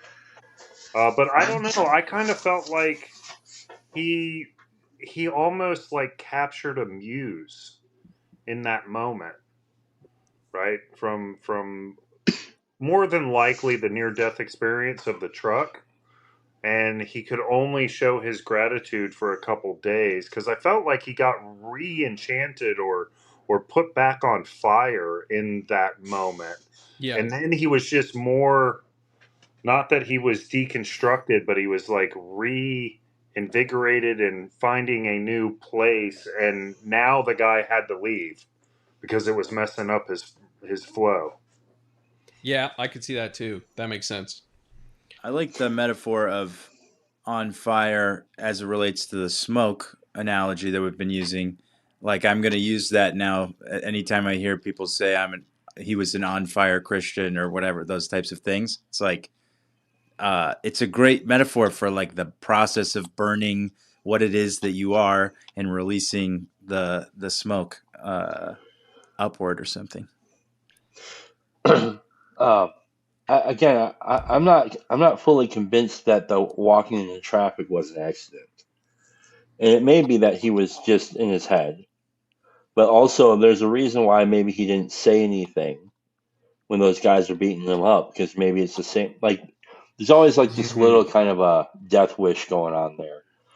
And same thing with Cyrus, where he lets this guy who might rob him work for him or something. Maybe there's a little bit of this like Yeah. masculine kind of like dance with you know, I mean, even what's his face is doing the Keitel character. Mm-hmm. Um, when he buys, he gets in, he's basically buying off the judges with these cigars, and it's like always this kind of like walk on the edge, and like the money, it wasn't really about the money, right? Because he ends up giving it to the one lady. It's like he was so defeated in some sense by not being able to buy off the judges. It wasn't really about the money. Mm-hmm. Well, I was going to say earlier that I wonder about that as an example of one of Augie's failures, and he failed because for him maybe it was a little bit about the money. Like, hey, so what? Like, let's just try to, I'm here. I know the cigar business. I can rip off this. It seems safe enough. Like he doesn't want to risk too much, but like seems like a good deal. And then it goes bad because he tries to be nice to this kid, but then he ends up getting the money back, and he doesn't just re-up. He doesn't just go right back to the same plan. He thinks, you know what? Maybe the money's better put to use. Ezra, you said something about how he's like the smoke between the characters. Like he's this connector between all these people. And I think that when he properly aligns with what he's trying to do or what what his story is. He even tries to get this guy to go in on it with him. Mm-hmm. There's a guy who's in the store and he's like, "Hey, I'm bringing in these Cubans. We're gonna sell them to these guys." It's like I don't know that he cares that much about shit for himself apart from his pictures or something. Neil, Or getting saving the stream. laid. Fashionably late. What character or plot line did you most identify with? Probably the grandma, all the way at the end. Yeah, I like that grandma. Most identified with the... I could see that about you, Neil. You think I'm joking, Just but I'm actually living in serious. the pretend. Living in the pretend. Grandma who falls asleep blind. Yeah, that's what you identified with, is blind. She was happy and she living was a lot. She was content with the way she could construct her world, and she was ready to die. Dang. Okay. All right. See, I wanted to say something about this. The grandmother, I think the reason why they showed it in the end, which was detestable, but the reason why they showed it was, here's what I think actually happened. He goes there to kick the kid's ass, right? And he tells the mom, I want to see, is so-and-so here? And she says, he'll be back whenever, right? And so he says, okay, I'll sit around here and I'll wait with you and we'll have dinner. See, because we never hear them actually talk to each other, right? And that's what I think is happening there. And then he has like this kind of change of heart there or something. So I know I'm sounding cynical, but I'm serious. I think there's something there. Am I ruining it? Well, it's just, I mean, it's interesting. I think, we're allowed to have different takes on it, right? Because, like, I really had, like, a strong impression of this movie as being about something that I was already thinking about, which is basically just the truth disconnected from the good is death and sucks. And we're kind of obsessed with the truth. Mm. And I kind of see the time where we've been living in as the age of the Antichrist, but I see it as the spirit of no middle is what we have. We have no spirit. We have no middle. We have the spirit of death. We're trying to have truth and beauty without the good. Like, we're just into the beauty. We're just into the abstract scientific type truth off in some Neverland, and we don't really have the spirit where they come together, the how. And then this movie is like focusing on how stories aren't just about the truth. Mm. That's not the whole point. And each story in it like is pointing to this thing, which I loved. Like, I loved when he asks Ruby when he gives her the money for Felicity or whatever. He's like, it's not my kid. Like he already knows from the very beginning. Like, it's not my kid. This is bullshit. She's a liar. I already know she's a liar. But she gives him that thing. Well, I'd say it's about a 50% chance, So it's up to you. And it's like, it can be his daughter if he wants. It's not true. Maybe. Like, it's not 100% true that it's his daughter, but it could be his daughter if he wants. And That's maybe interesting that would be good. that the 50-50 and she's got one eye. That just hit with me. Yeah. Nice. And the guy had one arm. There was some kind of balance there. The woman with one eye. Yeah. That prosthetic was hilarious, by the way. Literally. It was so long. This is maybe my favorite icon. Hmm? And it's one of the oldest. It's like 450. I mean, I got the original, but most people can't steal from Egypt. So Not sure how good that story was, but Well, so there's something interesting in what the two of you just said. Like, because, Chad, it's interesting that you're pointing to the fact, and that now that you've said it a couple times, I can kind of see how, like, maybe he even killed her. Like, because he says he goes back and nobody knows or whatever, like, and yet they didn't talk, and I was kind of following along kind of that whole thing, and all he gets is a camera. And maybe he twists the story into something good, right? To this narrative that he tells to his buddy. But then I was also thinking, like, because of the way we were talking about his character and how he seems to be a central piece of this relationship kind of thing amongst all the people around there, it kind of goes to the idea of mindset and what you choose and how you choose to look at the unfolding of events that took place in front of you, and how even maybe something as heinous or despicable as you said, right, still allowed him to have a positive impact in other people's lives. Not to say that's what you do, but it does seem to tie in with the story. like, to me, he has not killed anyone or done anything horrible since Nam, and he definitely did in Nam. Yeah. That was my original sense. Yes. and so even some of these things that like we're picking up on, he did do it in Nam. So he's capable, at least. And so it's like it's not part of him. But what I see him as in the movie is that it's like he's so focused on the life and like the spirit of life here, and he knows there's trade-offs, and it's like he's trying to be a facilitator on the corner. I mean, he's got that guy working for him who's not the sharpest dude, and Man, he really sweeps some cracks, though.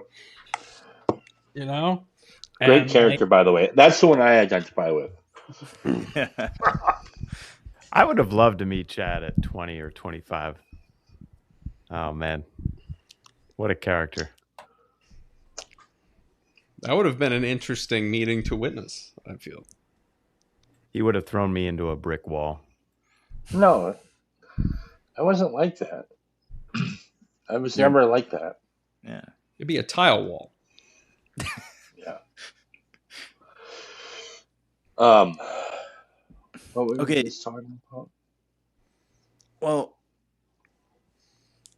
one of the things I wrote down about this movie is like in the beginning, he says the thing about the guy that figures out how to measure the weight of smoke, and he uses the word difference, and so I wrote down what's the difference, because that seems to be one of the themes, at least that I perceive. It's like, you know, there's the expression like what's the difference, and there's this sort of like playing with the details, the truth and the lie, or a narrative or a spin or whatever. And what's the difference is a question that each one of them could have asked, like you know, my wife is dead and I still have to live, but if I write a story, if I don't write a story, what's the difference? My wife's still dead. Or you know, and there's two characters that are dealing with that. Or the kid is like trying to figure out what is the difference between him and all of these stories that he's trying to live into. He's like, am I this thing or am I different from that thing? Like he's trying to discern that. And then there's sort of like an overarching theme of like, what is the difference? We all intertwine, you know, like our differences bring us together or something like that. And then you know, it's a sense of like what matters, where is the meaning, right? And I think that the good is sort of maybe what we've been using throughout this conversation to talk about the meaning or the purpose. And it's just very interesting to me to see like that concept in the beginning kind of frame the whole movie of like, there is something that's imperceptible and immaterial in many ways, but there might just be a way to analyze it, think about it, participate in it, you know, like an on-ramp into what is the difference. Yeah, I love that about the movie too. Yeah, I love that we can have these kind of questions and interpretation and whatever. It's not like this is the movie and here's what happened, and you know, I love that about it. Well, and Also, I love when he gives him the television, you know, and and he only uses it to watch baseball, and he wears the hat and he's smoking. Mhm. I don't know. There's something nostalgic about that, even though like I never had that, but there's something about it that I really love. Very something almost American about it, I think. Well, and I guess what I was trying to get at, focusing on, you know, is a story good versus is it true or, you know, beautiful, I guess. Like maybe, oh, that's a nice story, but, you know, but a good story, you know, having this interplay between them. Because part of what we're talking about is, you know, well, what really happened? And since a lot of the stories aren't really true, and then you're like, you know, who really is this like Ruby woman and her daughter, and you know, like, is it all just kind of a con in a way? But then it's like, you know, that some of it's true, some of it's real, like it's really her daughter, and you know, there's she really cares about that. Like, it's not just to get that money. But I mean, when he hands her the money, part of me was like, is she just gonna take this $5,000 and let her daughter die in a crack den? So, like, part of what we're asking is like, well, what's really going on underneath? And then, but I think that the movie is also saying like, yeah, but let's look to, is it a good story or not? Because we get this bullshit story at the end, and it's like, how true is it? And then even when we see the footage, it's like they chose to make that footage black and white, which is weird and different from the rest of the movie. And then it kind of calls that into question. Like, well, is that, like, did that even happen? Or is this just like what it would look like if it had happened? And now that you've seen it, are you even satisfied? Kind of idea what you're saying? Yeah. But I mean, like, what's the difference? Yeah. Because I thought that it was insane that they filmed that as like a, whatever. Very insulting. Lapsed filmmaker or something. I was like, what are you doing? We just heard the story. I just saw it in my mind. Why would you show it to me again? I said, it's unforgivable. Yeah. See, I found it, the first time I watched it, I found it to be pretty cool. Because to me, it pointed to the fact that with all the shades of the previous stories, that was the one that had genuineness to it, right? That was the one that was the most outlandish. Yep. But then by showing it in black and white in his memory, right? It said no, the most outlandish was the truest or the most genuine. Because it seemed crazy, like telling his buddy this over a sandwich that he never eats. Yeah. Or Wait a minute. Was the picture of the wife on the corner black and white? Yeah. That's weird. Because I don't think any other ones were black and white, or were they? I think maybe all of his pictures were black and white. Am I wrong? I thought they were all black and white myself. Yeah. Oh, they were? Okay. Did they do like a transition for one of them where it was like a picture and then it started moving? Yeah, well, they zoomed in on her, which I also was like, I wouldn't have done that. I would have not shown her, was my thought, and had him just talk about her. But yeah, they did focus on her and it like zoomed in on her.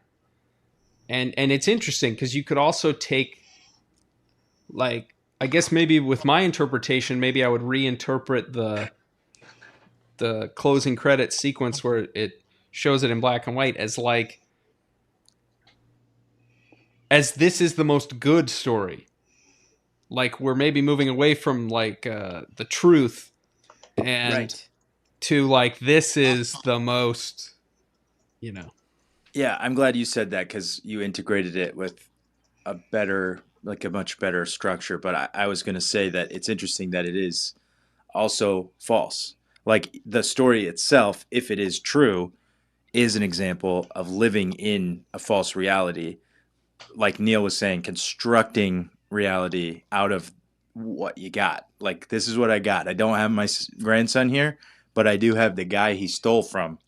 And so we're going to have mercy and compassion and forgiveness because that's good to have, regardless of participation.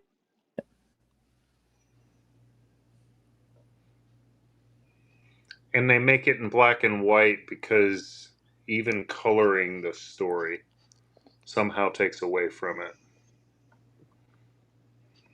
There's this theme. I don't know if you already talked about this, so I apologize, but there's a theme of deception that leads to good outcomes. Like everything is deception that leads to a good outcome, but it leads to a good outcome because, let's say, the heart of the person or people participating in the matter are ultimately drawn more to goodness than to the deception. But almost everything starts in deception. Like, I'm trying to think of a single interaction that doesn't start in some deception. Yeah, we kind of talked about that. I was saying how there's like this classic saying of to every lie, there's a little bit of truth. But really, what was happening, I felt like in this movie, to every truth, there's a little bit of lie. But it's but it didn't really matter because it's what Ezra's saying there about the good. But yeah, Yeah, it's like the Aragorn scene, Lord of the Rings. I go back to that a lot because it's like I think a servant of the evil one would smell better and look, or no, what is it? Feel fouler or something like that. You know, the reversal of the thing. Mm-hmm. There were two other things that jumped out to me that we just didn't mention. One was that I thought it was interesting when Augie and Paul show up at Thomas's dad's, Mm-hmm. and because Augie has been a bullshitter in a lot of the movie and stuff, but when they get to that scene, he gets out and he's like, "Tell him your name. yeah, Tell him your real name. Tell him the whole real name." So, like, in that moment, it becomes like the absolute truth is what's most, like, it becomes important to actually get at the real truth. I loved the scene right after the dad is fighting. I don't know their names, fighting with his son, and then they're sitting at the picnic bench in silence for like 10 seconds. I don't know if you mentioned that, but That like, was the next part I was gonna say. We okay. hadn't we hadn't I hit love on that yet. cut. I love that because when they were fighting, and it was like, and especially when they're fighting, and then he looks at his arm. It's like, this is almost. I mean, it's too much. It's like almost going into cheese. It's like the most extreme drama you could have, of like remembering what the arm represents. And in that moment where I'm almost like, is this tipping too far? They did that smash cut, and it's like they've already eaten and they're just sitting there. And I loved it. I was like, this movie is wonderful because that's real life. Everyone's fighting yeah. and rolling around on the ground, Again with the and we're male just friendship eating together. thing. Yeah, very masculine. Also, like I also couldn't understand Gotta eat. exactly why. I couldn't exactly understand why Cyrus was so perturbed. Like it was like that was interesting to me. Like this, it's almost like this. Like because uh, Thomas shows up, Rashid. he shows up now, and he almost steals part of Cyrus's story. You know, and it's almost like grace. So like now you can't tell you now you can't say that God just is this a hole for letting you live. Like I think that's maybe why he was so upset or something like that. He likes the kid. Yeah. It's weird. I kind of interpreted that part. I think it reminded me of a moment in a different movie. It's like it reminded me of this part in. There's this movie called Secrets and Lies, Oh and there's yeah, a part in this movie where there's a character that's like, "I'm your long lost daughter," and the character she's talking to is like, "I don't have a daughter." And then they keep talking, and the character remembers, "Oh, I do have a daughter." Okay? Which sounds insane, but it is what happens in this scene in this movie. And I almost felt like it's like he's repressed that he has a son. Like that, like he never mentions the son when he tells the story. It's like he has completely blocked that out. The worst part about the story is the failure of a father to protect the mother for the child. Like that's the impact on the child is the worst part of the story, even including the death of the wife. And so he's reconstructed the story to be livable in the present day. And when you said he steals it from him, he steals the control of it from him, and that is the violent anger, like he's being trespassed against, and so he gets angry and he punches him, and it's like he can't just switch back into the fact that this is actually good. Like his kid's kind of smart and kind of cool and like figuring stuff out, and maybe there's potential for whatever, between the father and son. But it fucks with Cyrus's world that he's learned to live in, and so he thinks that what he's got going with the whole, theology of God as an asshole. Yeah, it's like it fucks with his victim shit, because Yes. it's like in his story, it's like, I lost my arm, I went through all this shit, and he, it's like he does blame himself, but it's kind of all about him, and then it's like, I'm gonna make it right with the new wife and the new kid, and then he just deletes that part of this other like sort of living victim or whatever. Spiritual bypassing. You were all wrong. You're all very Grim. very From the wrong. sound of it, we should all be smoking cigars right now, because am I reading that the V&A Bubble Bobble is completed filming? That is correct. All of the scenes have been recorded. It's now on Mr. Boostertill. Principal photography is complete. Kansas City Job Jazz to make it into something presentable. We estimate that it could be ready by the 21st, but Boostertill is going to be too picky, and we will be premiering it on my channel on the 28th. That's tentative, rumor mongering, not official. Nice. Beautiful. But you guys are all wrong with regard to Forrest Whitaker's performance. What happened was this known liar, to which he'd been intimately vulnerable, True, had taken that vulnerable information and was using it to make fun of him. And his brain latched onto that notion and then was overcome by rage at that notion. I mean, all the stuff you guys talked about was probably in his head at the picnic table. Yes. But as depicted in the film by who I think should have won the film's Oscar, Mr. Forrest Whitaker. Has Forrest Whitaker ever not been excellent in any movie? Because I don't think so. He was phenomenal in Phenomenon. Love that movie. He was phenomenal. Classic. Phenomenon. God, I haven't seen that in ages. What a great movie. Is that the one with the guy from Greece? Yes, John Travolta. Yes, it is. Why don't they make movies like this anymore? I think wasn't Powder right around that same time too? I feel so gay. The Albin guy. Powder now. Powder. Yeah, Powder has some dark stuff connected to the making of it and inspiration for it, unfortunately. But it was in a subgenre of, it's interesting. Like I don't know, it's like King-esque. end of any enchantment or something at that time period, and you still had these kind of weird stories in the media landscape. I think those were I think Stephen King was doing some of that even. Was kind of to me that was kind of his genre. This kind of supernatural, kind of not horror,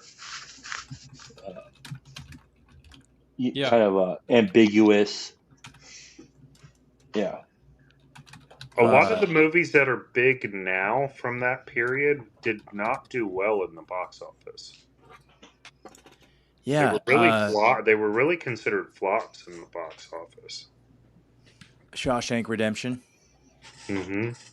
Matrix didn't do well in the box office. I think it's a matter of the really impactful ones take longer periods of time to be impactful than the box office measures. The directors of The Matrix just went to the box office. Interesting. That's funny. Thank you. You are a comedian. I love that. Do you do you do comedy, Ian? No, not anymore. It's the before life that I've repressed and I don't acknowledge anymore. Hey, you failure failed was- stand up. Did you go on and kill Tony, and nobody knows it? No, thank God I didn't. No, that would be bad. Why you could plug your channel? You could And plug now I your could. TLC. Yeah, now I should. Yes. You're like, I'm yeah, I part just of did a, this internet conversation. community. Yeah. So the meaning crisis, guys. Am I right? Yeah. What's the deal? Humanity is solved for X.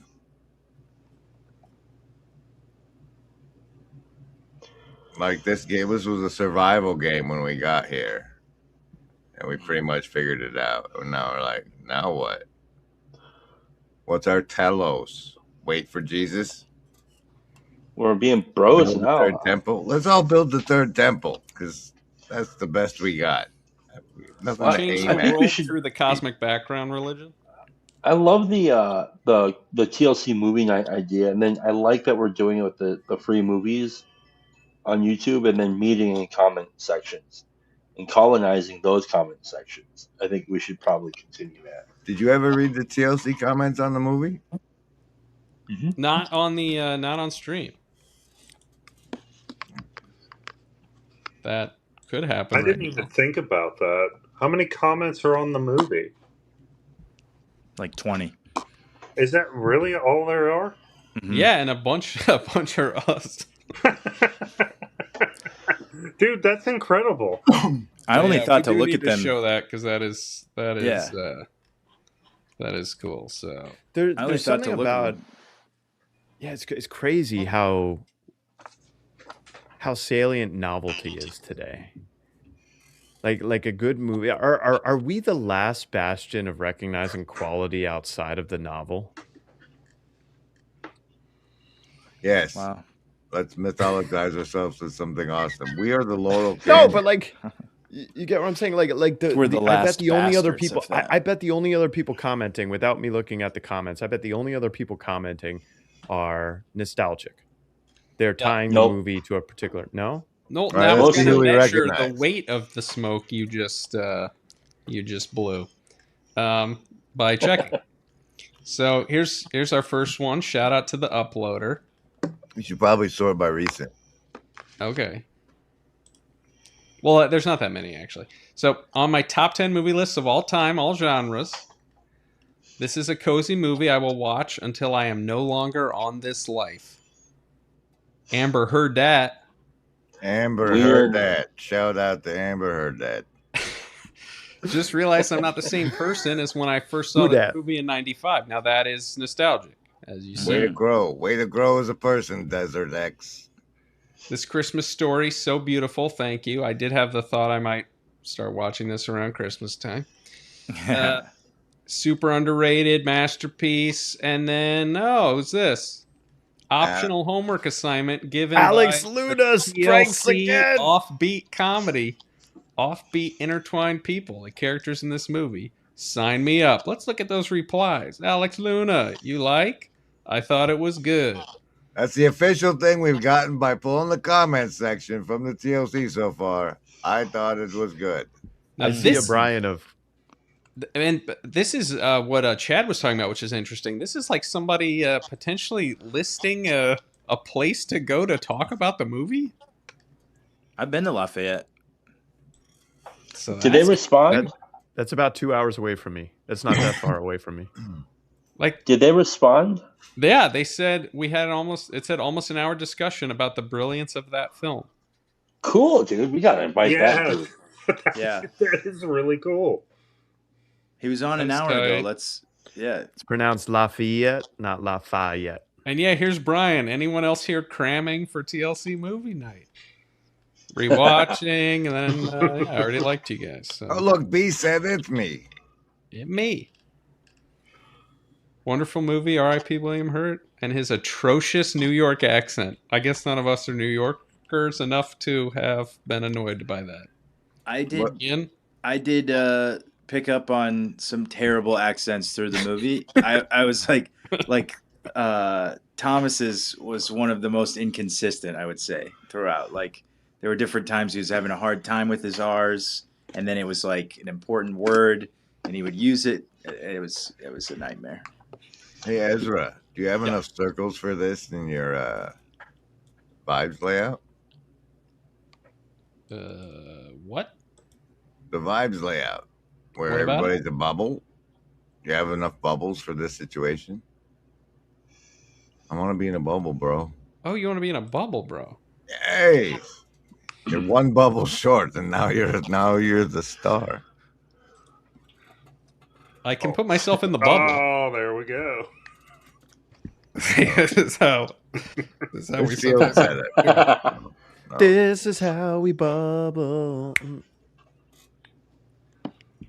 I like it. Yeah, this is good. Well, maybe that New York accent was again part of the BSery that I'm calling out. There's I think, room for more, by the way. I mean, we got multiple room for bubbles. So, somebody's out there, you don't have to talk, but just, If take there's more take a bubbles, spot. you should be able to drag yourself into one. I really want to know what Bison, like how he connected it. To your piece that you wrote in the Substack. What's the name Yeah. of it? Substack.com. I think it's just Chad Matthew Albin or Chad Albin. I'm not sure. We didn't mention this, but when I first started watching the movie, because I knew that Bison had recommended it or mentioned it, as soon as we saw William Hurt, I was just like, it's Bison. Because he was like this serious dude, and he just something about his like vibe when he entered the first scene. I was like, well, no wonder he likes it. He's the main character. I was thinking, should we spin off like the next movie night based off an actor? Like, because he K-Pax is that guy. You mean like this actor? I've been told I look like him. We could spend I have 7 one. years going through the filmography of that man. I was asking Ezra if he'd ever seen Eddie and the Cruisers, and he hadn't. Oh, Eddie and the Cruisers? Yeah, bro. Dark Side's coming in. Nothing is real. Yeah, dude. We should do that one.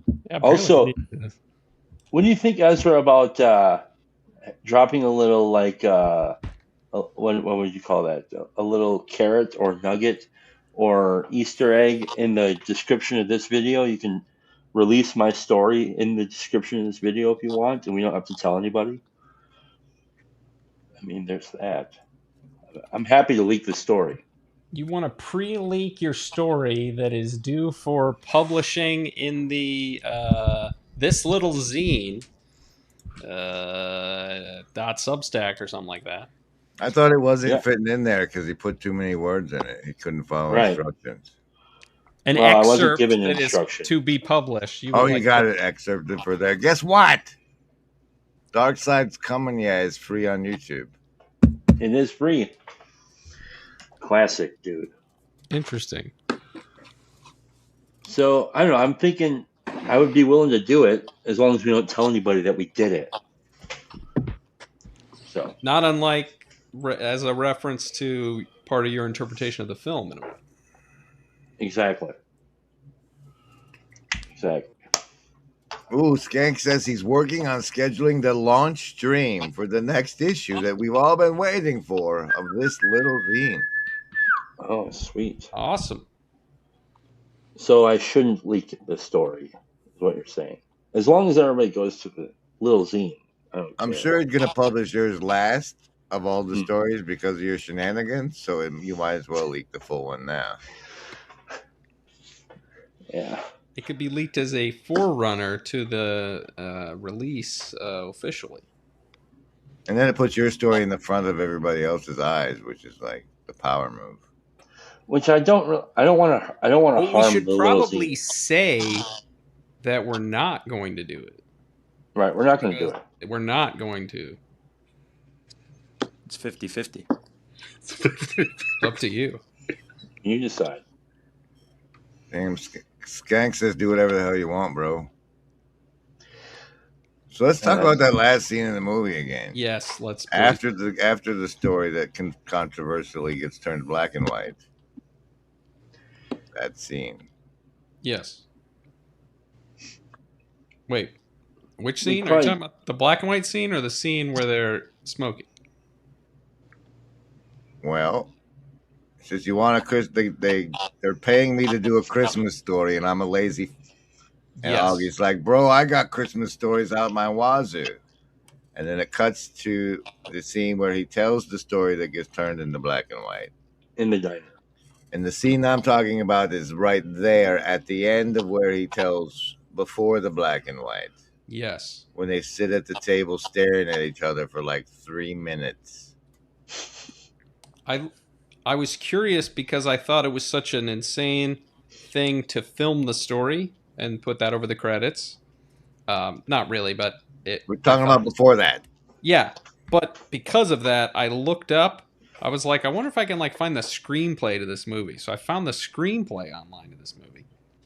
And at the end of the screenplay, it says they just sit there and the smoke goes up to the ceiling. Like the camera should have followed the smoke up. I guess. But yeah, I want to talk about this too. What do you guys think about this scene that he's talking about? He's talking about how they have this final bit of dialogue. It's, that's you're a bullshitter, whatever, and he says it's a good story. And he says if you can't tell your secrets to your friends, what kind of friend are you? And I think I have it down here what the final reply is. He says something like there just wouldn't be any point or something. What does he say? There'd be no point to life, I think he says. That is what, yeah. It hit me really hard because, like, when I was with people at the Pilgrimage Pacific Northwest Greater Regional Aggression Protocol shirts available campfire the weekend before watching this film, like people had told me secrets. Mm-hmm. Every rando too. Hmm. A lot of secrets. I listened to that live rando this morning, and that was great. But yeah, if you What's can't the- share your secrets with your friends, what kind of friend are you? And then he says, yeah, exactly. Life just wouldn't be worth living, would it? And then they stare. They just smile. Mhm. Well, because it's interesting because Grim put it in the comments earlier. It's like it is bullshit, though, right? So like, there's at least this cloud of unknowing surrounding us here about whether or not it happened or it didn't happen. But them sitting at the table, he's looking at him. He says, "That's bullshit. At least some percentages." And he says it's a good story. And then there's like a true seeing of Augie. Like he's telling his secret by telling this story to his friend. He's given him what he needs. This guy that he's been, like what you were saying, Ezra, like he's been pursuing relationship with this guy who's broken down at the loss of his wife, and Augie knows it. He's aware of him as another who's going through it, and so he draws him in with his photo album. He shows him a picture that he took of his wife that he couldn't just show him like it's a true fact he took that picture, but he can't just bring it up like, "Hey, buddy, I got a picture of your dead wife." It's got to be sort of revealed through the process of the smoking, and I think the idea that Augie is a bullshitter is part of his secret. Like he's got secrets, and so but he's also good, like part of the story is that he's merciful or whatever. I figured I'd do something good, and he's like downplaying it, but it's still the story that he tells is still true to his character, even if it's not the facts of what has happened. Yeah, it's like there's multiple things even that he's confessing in a way or sharing as a secret, because it's like there's the secret of I'm full of shit. Mm-hmm. Yeah. Then there's the secret of like, I mean, it's like I love you is the secret. And part of what I love about the movie is like, you know what? The thing that's cooler than telling your buddy you love him is you don't have to. You just sit there and Could you run my Ko-Fi banner right now?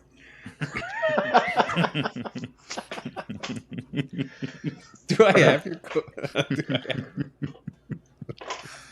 shit? I don't. All I have is the Run mind McMo's control. instead. Like, yeah, I love that that they have this kind of like, yeah, what? Yeah, I'll just say it. There didn't seem like there's any. Well, I won't say it.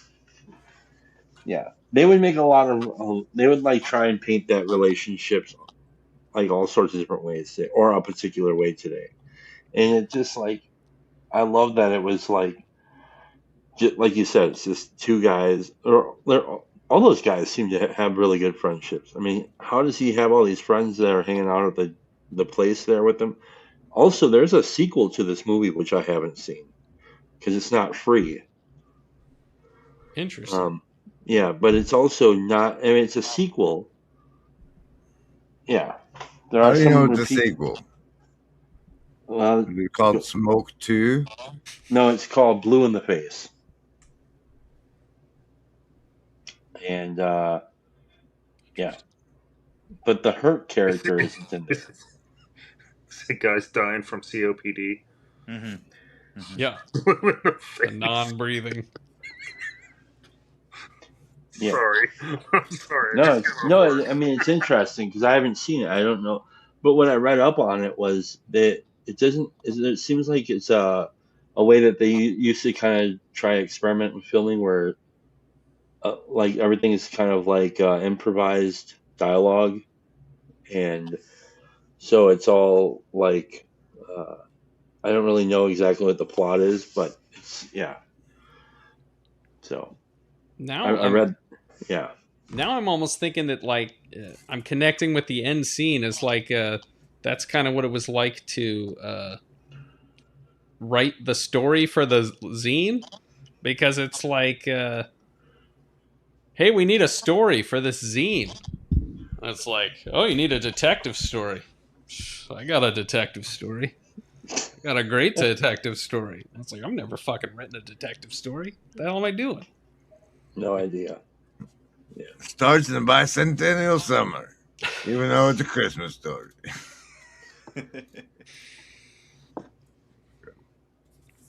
Oh, did you call out how they put a creeper in this movie for Minecraft players? I didn't notice that. But you The don't call him. Nobody calls him. I love how nobody calls him the creeper to his face. That was To his face. Nobody calls him the creeper to his face. We all call him that. the threatening of that guy was so good. Like the whole like certain party thing and the you got a security, like the corniness of those guys was so funny. That was real though. That happened. That kind of talk happened back then. That's what it was. That's like, we're imitating Set. Like, this is what we came up with. It's like Mhm. we're Mhm. showing up like characters from Central Casting, imitating people we saw from Central Casting. It's exactly what we did. I'm glad people haven't figured out my collective archetypal combos yet. There's just a handful of reference points that make up the persona.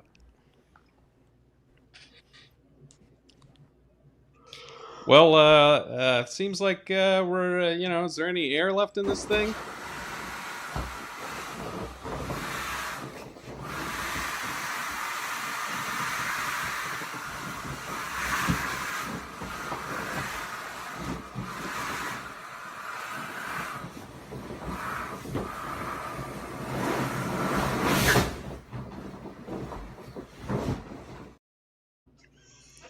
So thank you all for coming. Thank you to the Hive Mind. If I was not in the middle of moving without a place to live, I would probably know what the next movie was going to be and already have a date for it. But I don't. But hopefully, we will eventually have a thing where it's pretty regular and whatever. You know what you do have? A link that you can also show in your browser to the shirts. I'll buy a shirt now. I'll buy a shirt now. Now that we did it. You can commemorate your experience either on the show or in the Hive Mind by finding the link in the description to the Grimgrish store to get one of these of your very own based on this. Do you have mods? No. Only mods can post links usually to see what happens. I don't know how to do that, but I will. Let me ask you. I'm 6 foot, 260 pounds. What size do I need to get? So you can this be is what my a large medium, small. small. This is a large. And then be out in the yard sweating. Is that what you want? I would get you at least an XL. At least. Okay. This is it this size? Do you have man tits? I'm getting them. They're coming. When I run. That's a big day in a man's life. What? I've tried to make you a mod, Grizz. They run slightly small, maybe. Is that real?